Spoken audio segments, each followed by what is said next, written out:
लंबे बाल कैसे होते हैं। ये देखो, ये मेरी गुड़िया के बाल हैं। इसका हफ्ते का मैंने शेड्यूल बनाया हुआ है।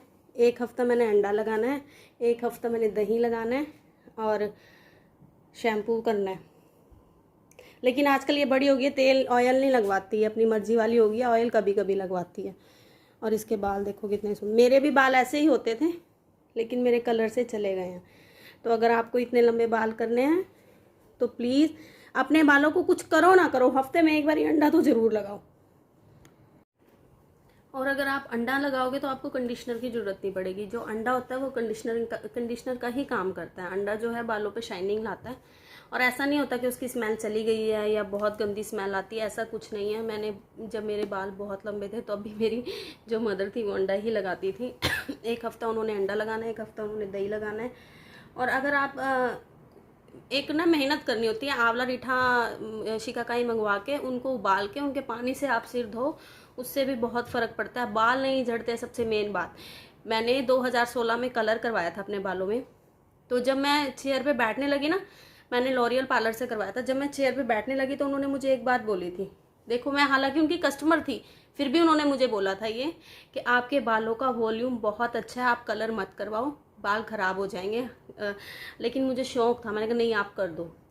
अगर मेरे बालों का वॉल्यूम अच्छा था तो मैं इतना आज तक झेल रही हूँ, नहीं तो जिन्होंने करवाए हैं वो केमिकल जिनके बालों में लगता है वो गंजे ही हो जाते हैं। रो रहे हैं यहाँ यहाँ तक कि पार्लर वाली भी रो रही हैं।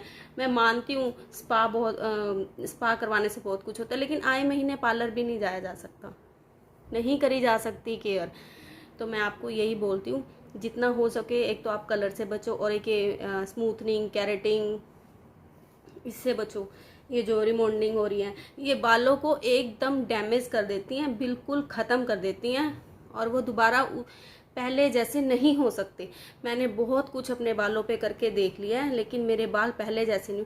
कटिंग करे हुए बाल बढ़ जाते हैं, लेकिन अगर बालों में केमिकल टच कर गया ना तो वो बाल कभी ठीक नहीं होंगे।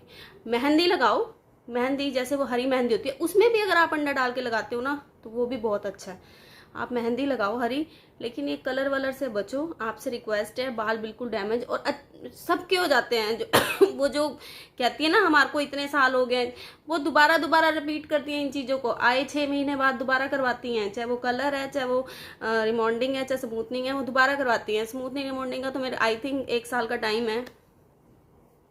तो प्लीज़ मैं आपसे, अगर आपके बाल अच्छे हैं तो आप ये गलती मत करो। मैं देखो आज तक रो रही हूँ, ये दोबारा बढ़े नहीं है। और हालांकि मैंने कटिंग कई बार करवाई है, कटिंग के बाद बढ़ जाते हैं, लेकिन अगर बालों में केमिकल टच कर जाए ना वो बाल दोबारा पहले जैसे नहीं हो पाते। तो प्लीज़ आप सबसे यही रिक्वेस्ट है कि आप केमिकल कम से कम अपने बालों में लगवाएं। अगर हाँ आपको लगता है कि मेरे बाल नहीं बढ़ते या ख़त्म है या मैं कुछ भी कर लूँ तो कोई असर नहीं हो रहा, फिर तो आप कर सकते हो। लेकिन अगर आपके बाल अच्छे खासे हैं तो उनका नाश ना मरवाएं, मेरी आपसे रिक्वेस्ट है। वो दोबारा कभी हाथ में नहीं आते।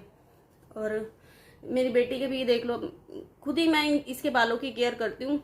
ये तो कहती है मेरे से नहीं होती, मैं कटवा रही हूँ, मेरे से नहीं होती, लेकिन लंबे बाल बहुत अच्छे लगते हैं, बहुत ज़्यादा अच्छे लगते हैं। और हाँ एक बात और अनमैरिड लड़कियों के लिए तो स्पेशल है ये कि प्लीज़ आप तो ये काम ना ही करवाएं, नहीं तो शादी के बाद जो इंसान को शौक होते हैं ना बालों के लेके, या हम ये हेयर स्टाइल करेंगे या हम, तो फिर वो कुछ नहीं रह जाते, एकदम बेकार हो जाते हैं। फिर तो सिर्फ एक पार्लर पे जाकर हेयर स्टाइल ही है जो बंदा बनवा ले, वो सेट वेट कर देती हैं।